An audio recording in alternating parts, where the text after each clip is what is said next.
we're most likely going to be talking about the trade deadline until it pretty much happened. Now, we've obviously talked about relief pitchers. We've talked about starting pitchers. We've talked about DH spots. We've talked about other guys that we could fit onto this roster. But today we're going to talk about some of those Mets players who could be on their way out of here to make those trades. So we've got 8 Mets who could be dealt at the trade deadline. On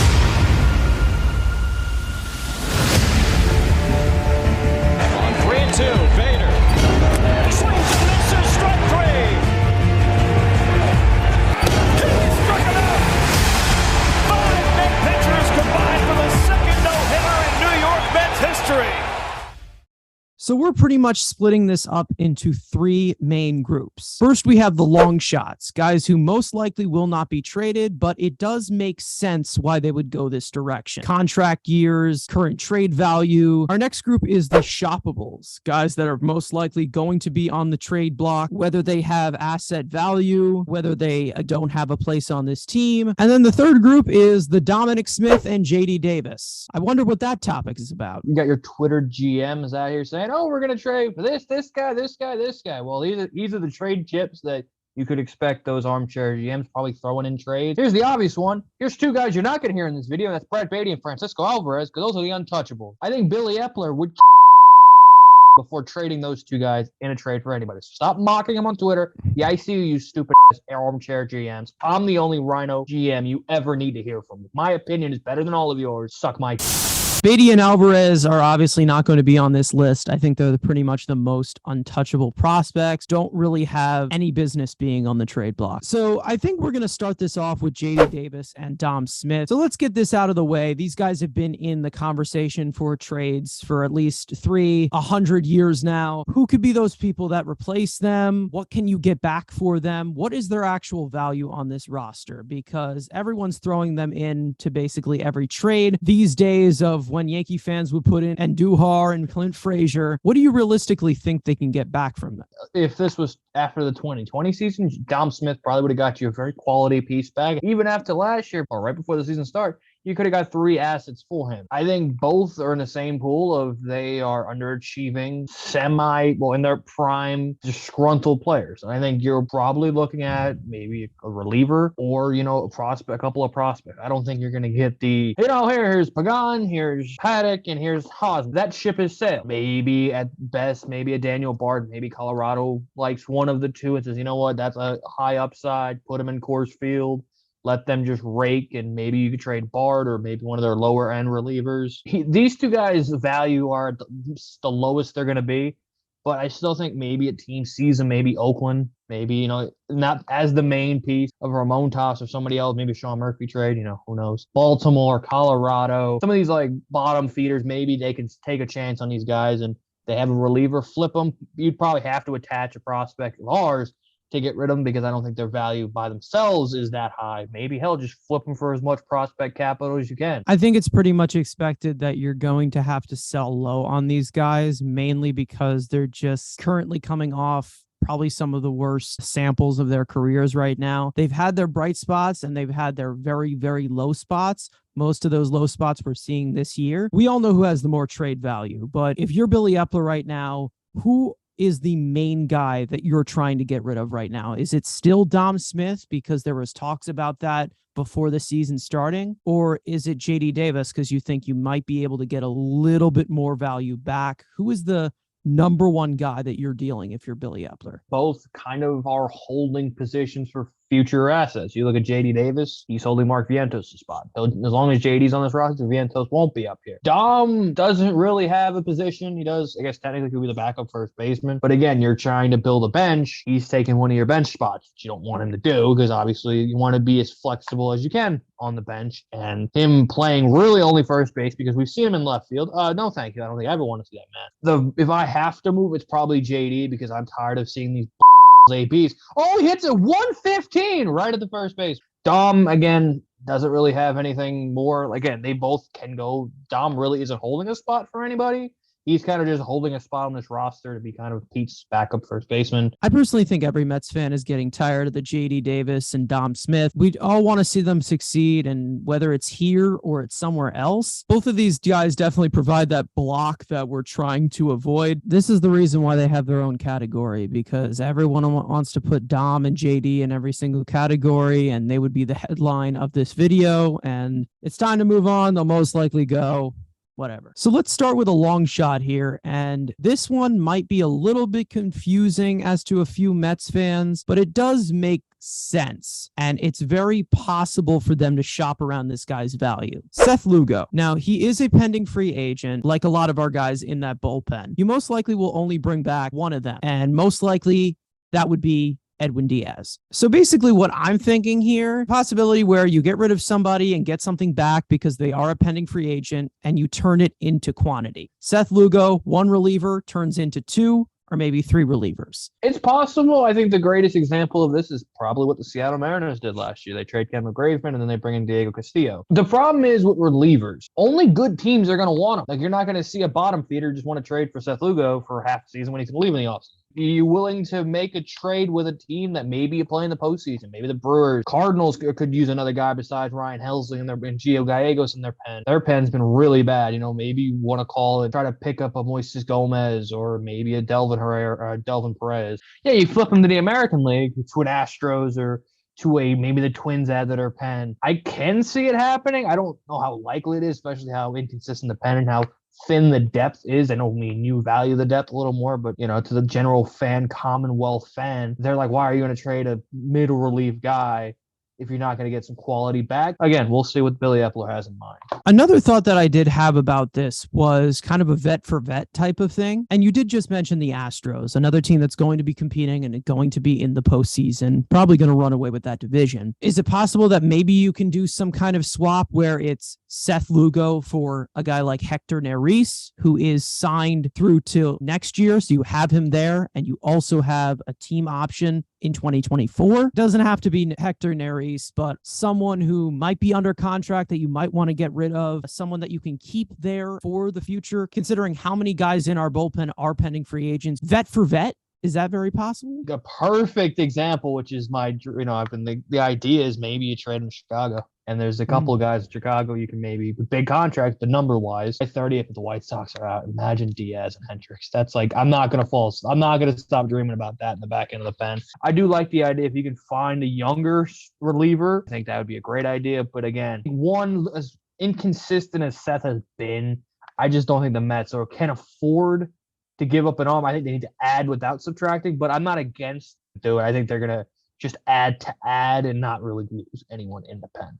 So now let's talk about a shoppable, a guy that most likely could be on his way out of here. We have not really heard any talks about him being traded. Let's talk about Matt Allen. Underwent Tommy John surgery. He also had a nerve correction during the offseason this year. He has been throwing some bullpens. We've had other prospects that I believe have passed him, guys like Calvin Ziegler, guys like Jose Budo, and this was a second-round pick, so he could have some trade appeal. Back at his draft year, and everyone said, that was a steal for the Mets because he was coming off an injury. I think he was a high school arm in the Mets, especially in this draft, where the Mets are going to have 5 of the first 90 picks in this draft. So you can get a couple of quality arms, especially if 2 top 15 picks. For me, Matt Allen has become the trade chip. I know their trade chip is Ronny Mauricio, and I can already hear, well, he's the top pitching prospect according to MLB Pipeline.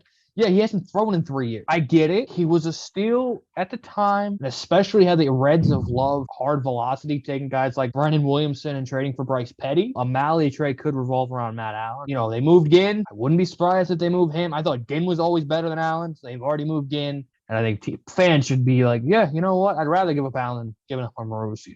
I think the clock is just really starting to run out of when this guy is going to start progressing as a minor league player. And in his minor league career, I mean, we've only seen little from this guy, and this was quite a while ago. The guy was supposed to be possibly a future piece to our rotation. He's had multiple surgeries, so obviously he has been injured and his value could be low. I do understand that we have talked about prospect hugging, and you and me are definitely those people who want to hold on to a lot of our prospects. Now, but if there is an all-in move, you might have to take that type of action. And that is something that it might be tough to handle, but If it's not meant to be, it's not meant to be. And we've really been kind of stalled with Matt Allen's minor league career so far. So as it was just mentioned, let's get to Ronny Mauricio, another shoppable that we have on this list. I mean, we've already talked about him as one of the top trade assets for someone that you want to go all in for. You're moving Ronny, you got to move him for a superstar. I don't think he's going to go for a second to even,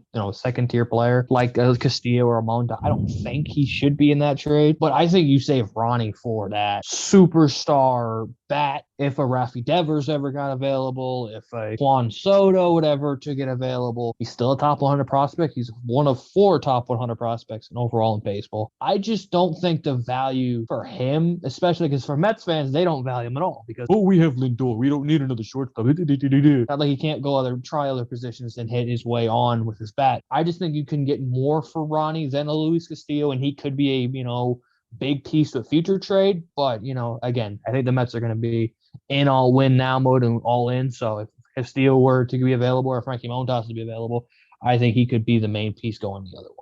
Now, the main reason that wouldn't lead me to believe that Ronny Mauricio would be traded is if he were to be playing third base in the minor league system. He has not been. He has been pretty much playing alongside Brett Beatty, who is our top third baseman prospect. We have a lot of different questions to answer with the third base position. Eduardo Escobar is not going to be here long term. Are they going to go with Vientos? Are they going to go with Brett Beatty? Are they going to go for an external option, trade for external option, sign somebody as a free agent in the future? We don't know what they're going to do with the third base position. Mauricio has not played any third base yet. He does have the size to play third base, and we have just not seen it yet. That definitely leads me to believe that maybe they are looking for some deals to be that type of blockbuster guy. Another guy that I'm thinking about is obviously Brian Reynolds, and we've talked about this before, with O'Neal Cruz being a guy who is most likely not going to be playing shortstop for his entire career. You attach those two names together, Ronny Mauricio and Brian Reynolds. What would go around that? Or would you aim a little bit higher? Something to the same structure of the Cano and Diaz trade, where you're going to get an elite reliever or elite starter,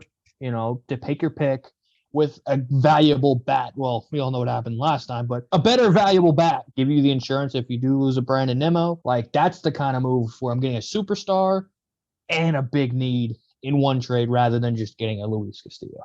I think most of it just comes to the fact that we have Lindor here for the next decade, and if he is going to continue to play shortstop, he's not going to be the starting shortstop. We know Luis Guillorme will not be here forever. He's pretty much our backup shortstop right now. He's the only guy that can really play that position behind Lindor. And as a highly anticipated prospect like Ronny Mauricio, even though he's a very raw talent right now, you don't see a future right now. We don't know if he's going to move to third base. We don't know if he's going to maybe try the outfield. He's there in case you want to make one of those big win now moves. And if you want to model that around the Diaz trade, but try and not really screw it up this time, it's very possible that he definitely could be traded. And that's the reason why we got him on the shoppable list. And he's been talked about in trades. And like I said, he has not moved to third base yet. And that's pretty much keeps him on that block, considering that we have Francisco Lindor here for the next decade. You look at the Diaz trade, since we're not going to talk about the other guy. It was top 25. You have a top 60 prospect with Mauricio. You have your pitching prospect with Justin Dunn. You can make that be Matt Allen. You can have them take a bad contract because they do not have a high payroll and they're not going to spend it. So maybe you can throw an expiring contract or someone to that extent with a contract you don't like. You build around, because like we said, the Pirates have their core with Cruz, and Brian Reynolds is kind of that, could be in that core, but by the time Henry Davis is up, Brian Reynolds is probably going to be in his 30s, so it would be the right time to move Brian Reynolds. It's just kind of the point of what's the price and would they be willing to move him? Same thing with David Bednar. Now let's get back to the long shots list. I'm going to bring up a name that is not a spite deal at all. This was not my idea at all. I am throwing Andrew completely under the bus with this one. David Peterson. What is the market like for David Peterson, even though we do have him as a long shot? No, don't let him. This is all him. This is because he told me, he's like, I'm just tired. No, this is all you. No, that's all you. I shut the all you, because you were tired of the trade David Peterson. I don't hate David Peterson at all. There's no disclaimer. I like him as a reliever. Go yourself. Guys, you should have been there when late night. He had a gun to my head. So I'm tired of these quote tweets. David Peterson has to go. Him being a long shot, it does make sense to an extent. I mean, yes, the Mets pitching depth is not great, and he's been very good as a starter. It wouldn't be the worst idea to see, again, to save some prospect capital because he's been pitching well. Obviously, he's a former first-round pick. I have been always under the aim of you pitching high, same thing with the R.A. Dickey trade. Guy pitched well, you sell while the value is high. He has pitched really well, and maybe saving a potential prospect or two, and say a team would prefer David Peterson in a trade. Which again, he doesn't have this godly amount of value, but it is higher than it was a month and a half ago. Yes, it's a lefty, and I always am a big thing with trading lefties, because they're very rare. They're very hard to find a quality lefty. It's just something to consider because, again, it would save prospect capital. You have a guy that he's pitching because the Mets are injured. Let's say you could turn him with an extra piece into 2 starting depth, 2 types of Trevor Williams as starters. Maybe you make that decision. But for me, Peterson should be on the table. Yeah, I don't think that David Peterson is going to be dealt. Again, we've talked about the starting pitching depth. We've talked about a lot of guys in this rotation who are a little bit on the older side. Even though I don't think he can sustain as a starter, walks too many guys. If you're going to be moving him to the bullpen is possibly going to be completely cleared out when it gets to free agency next year. Of course, with Diaz and Lugo and Ottavino and Trevor May, all of these guys going to free agency, we don't know if they're going to be back, so maybe he could be a lefty reliever in that bullpen. So I just don't think it really makes sense to move him. Again, I got nothing against the guy. I think he's a good pitcher. It could be possible where you do save some farm hands and you do trade when the value is up. Even though this wouldn't be full on giving up on him, it would just kind of be saving some draft capital. I think all the 8 guys on our list, I think that David Peterson is the least likely out of all of them, mainly because he's just a lefty. And that's kind of just how you view that value. They're very hard to find, like we've said. Even though I have my concerns about him in the starting rotation, I think that he can be a valuable piece to this team.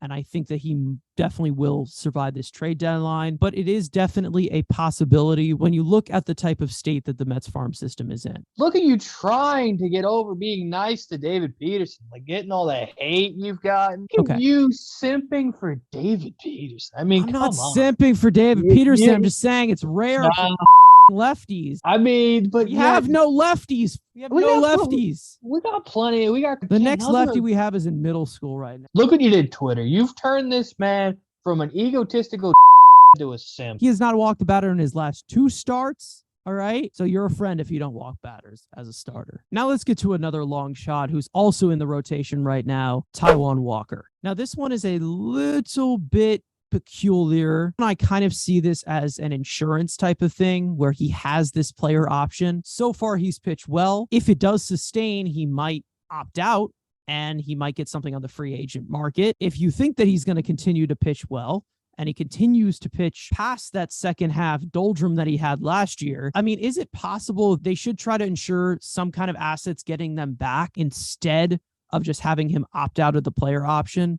When you look at the pitching and how old it is and the limited options that you kind of have on the depth, is it possible that Taijuan Walker could be on the block just to make sure you get something back from him? Do you ask him if he's going to opt out or not? I brought this up because, again, you talk about that. It's only $6.5 million player option. And if you're looking at what the hell Yusei Kikuchi's bum got on the free agent market, Yusei Kikuchi absolutely sucks. You think the big 3 of Jake, Max, Bassett, and then you're battling between Carlos Carrasco and Taijuan Walker. Is it more important to say, hey, get a couple assets? I don't believe in giving up assets for nothing. I'm a big believer in that. If you have a rental and you're a winning team, you better win or you better have a backup plan. Can you get a Steven Matz trade? Can you turn him into 3 arms? 3 AAA arms or higher. I'd love to call up Oakland and, give me AJ Puck, Paul Blackburn, and, one of your catching prospects or, one of your outfield prospects. Do something like that. You turn him into 2 arms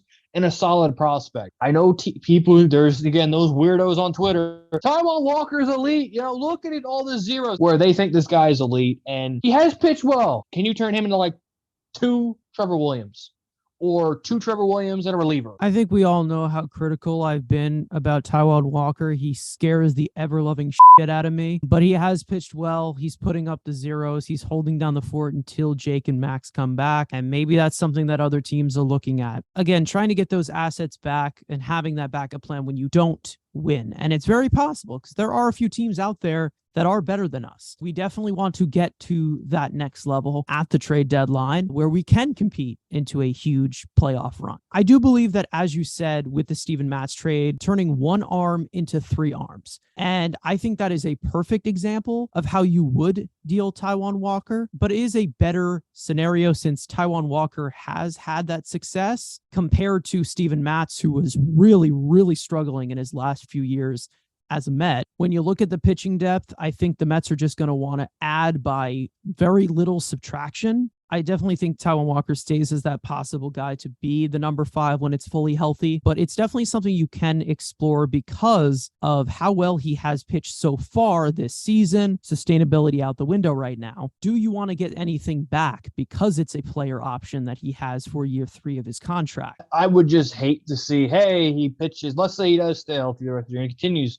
He doesn't copy what he did last year and fall apart in the second half. And then, boom, he signs a deal with the Phillies, let's say, for $14 to maybe $15 million a year, and you lose him for nothing. But again, it's just not good asset management, and that's that's my main thing is. So I would rather just be safe. He's not guaranteed a spot in a fully healthy rotation. You can make an argument he's not in it.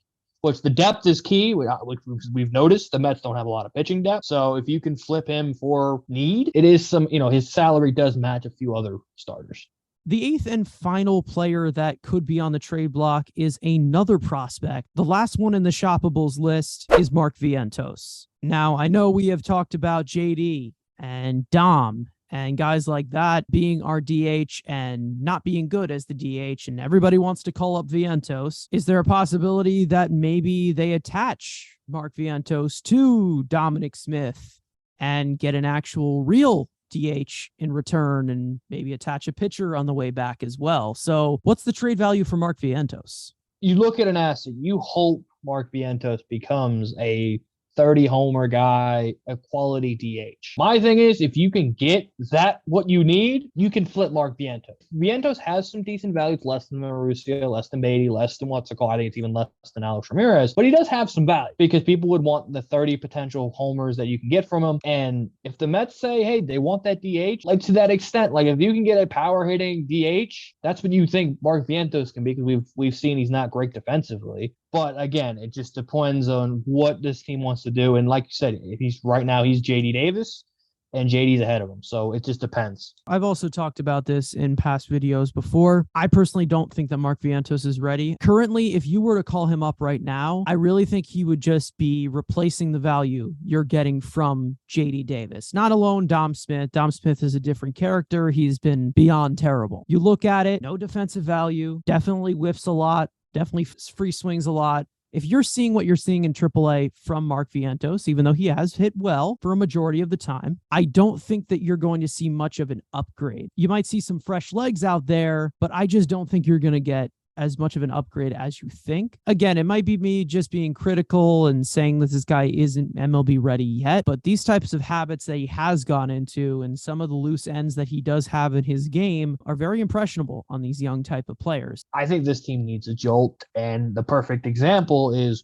look what Michael Harris has done for the Atlanta Braves. The Atlanta Braves were dead in the waters. Then they call this kid up, and then they go on an absolute tear. It would be an idea just to get him up here, just to change the shot system. Because the Braves are the perfect example about it. You know, they were bad. This team has been good, and imagine you give him a good spark like Michael Harris has done with Vientos. God knows what this team can look like. Obviously, again, I'm not against trading him for that DH that you need, because you're hoping he can be a quality DH when you can trade for an actual DH that we know can hit in the big leagues.